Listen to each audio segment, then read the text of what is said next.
28 अप्रैल 1988। इस दिन ऐसी भयंकर हवाई दुर्घटना हुई थी जिसने सबके होश उड़ा दिए। अचानक 24,000 फीट की ऊंचाई पर फ्लाइट की छत टूटकर बिखर गई और फ्लाइट तेजी से नीचे गिरने लगी। फिर क्या हुआ, आइए जानते हैं। दिन था 28 अप्रैल।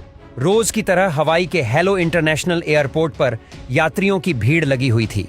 दोपहर के करीब 1 बजे अलोहा एयरलाइंस के फ्लाइट 243, जो कि एक बोइंग 737 प्लेन था, जो हवाई के आइलैंड्स के बीच लगातार ट्रिप्स कर रहा था। ये जहाज सुबह से लेकर अब तक 3 बार टेक ऑफ और लैंडिंग कर चुका था, इसलिए फर्स्ट टेक ऑफ के पहले ही प्लेन का इंस्पेक्शन किया जा चुका था और चौथी उड़ान के दौरान इस प्रोसेस को स्किप कर दिया गया।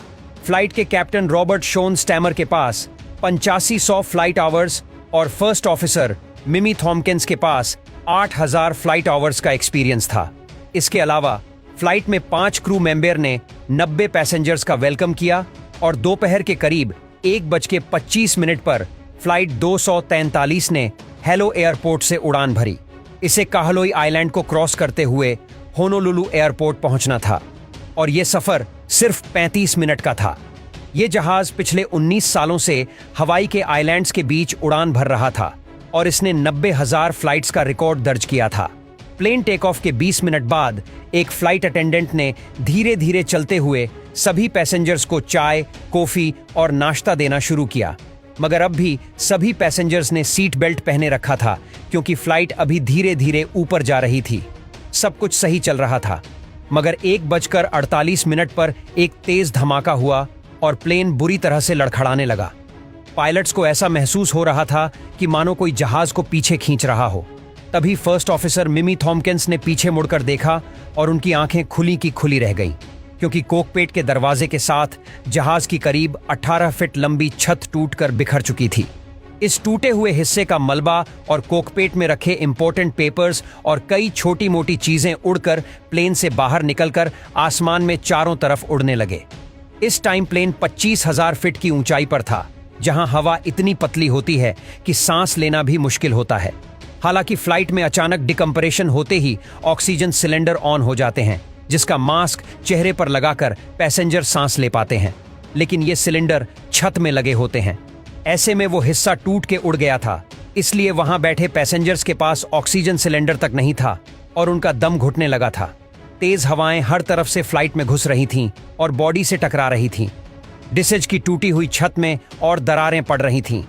खुशकिस्मती से ये घटना पैसेंजर्स को सीट बेल्ट रिमूव करने का इंस्ट्रक्शन देने से पहले हुई थी और ये सीट बेल्ट फ्लाइट के निचले हिस्से से जुड़ी हुई थी, इसलिए छत उड़ने के बावजूद सभी पैसेंजर्स अपनी सीट से जुड़े रहे और अगर ऐसा ना होता तो तेज हवाएं कई पैसेंजर्स को उड़ाकर सीधा समंदर में फेंक देती, जिससे इनकी जान चली जाती।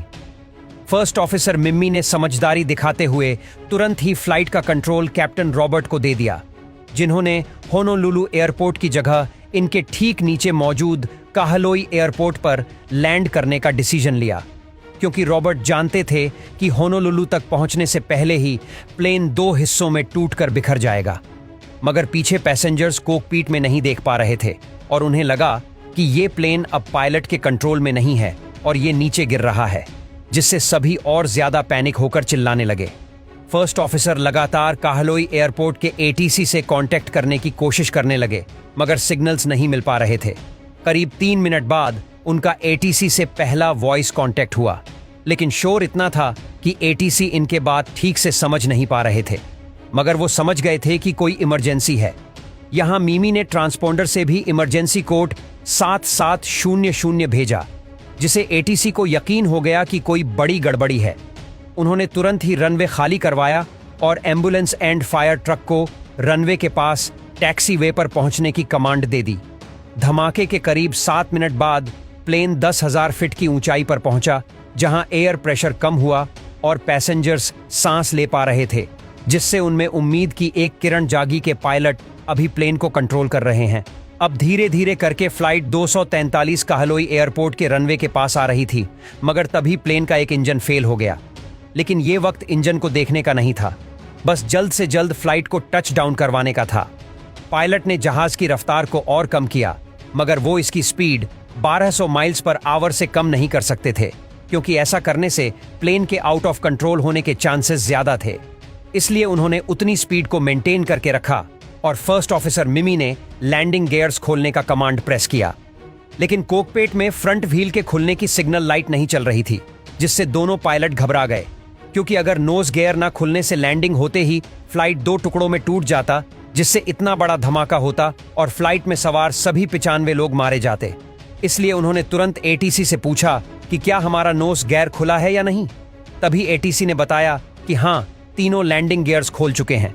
और 1:58 पर कैप्टन रॉबर्ट ने काहलुई एयरपोर्ट पर फ्लाइट 243 को सक्सेसफुली लैंड कर दिया, जिसके बाद सभी पैसेंजर्स को तुरंत एम्बुलेंस में बैठाकर हॉस्पिटल भेज दिया गया। दोस्तों, उड़ता हुआ मलबा टकराने और ऑक्सीजन की कमी की वजह से 90 में से 65 पैसेंजर्स को सीरियस इंजरी हुई थी, मगर खुशकिस्मती से किसी पैसेंजर की जान नहीं गई। हालांकि जब यह हादसा हुआ तब 58 वर्षीय फ्लाइट अटेंडेंट सीबी लेंसिंग, जो पैसेंजर्स को चाहे कॉफी और नाश्ता सर्वे कर रही थी, उन्हें तेज हवाओं ने उछाल फेंक दिया था, जिससे उनकी जान चली गई थी और उनके बॉडी आज तक नहीं मिल पाए। मगर कैसे इतने बड़े प्लेन की पूरी छाती टूटकर बिखर गई? इस सवाल का जवाब ढूंढने के लिए जब इन्वेस्टिगेटर ने जांच करनी शुरू की, तब उन्हें एक लेडी पैसेंजर ने बताया कि जब मैं फ्लाइट में बोर्डिंग कर रही थी, तभी मैंने उसकी आउटर बॉडी के एक हिस्से में छोटी सी दरार देखी थी, मगर वो मुझे नॉर्मल लगी, इसलिए मैंने कोई रिपोर्ट नहीं की। जांचकर्ताओं को भी अपनी जांच में ठीक उसी जगह प्लेन में क्रैक आने का पता चलता है। इतनी ऊंचाई पर हवा में तेज दबाव के कारण इसी क्रैक से प्लेन की छत उखड़कर अलग हो गई थी। और यहाँ गौर करने वाली एक और बात यह है कि इस फ्लाइट ने 19 साल तक एक ऐसे समुद्री रूट पर फ्लाई करने में गुजारा था जहाँ का वातावरण नमी और नमक से भरा हुआ था। ऐसे मौसम में किसी भी मेटल में जंग लगना बिल्कुल पॉसिबल है। ऐसे में एयरलाइंस को प्लेन की समय समय पर जांच करती रहनी चाहिए, मगर ऐसा नहीं हुआ।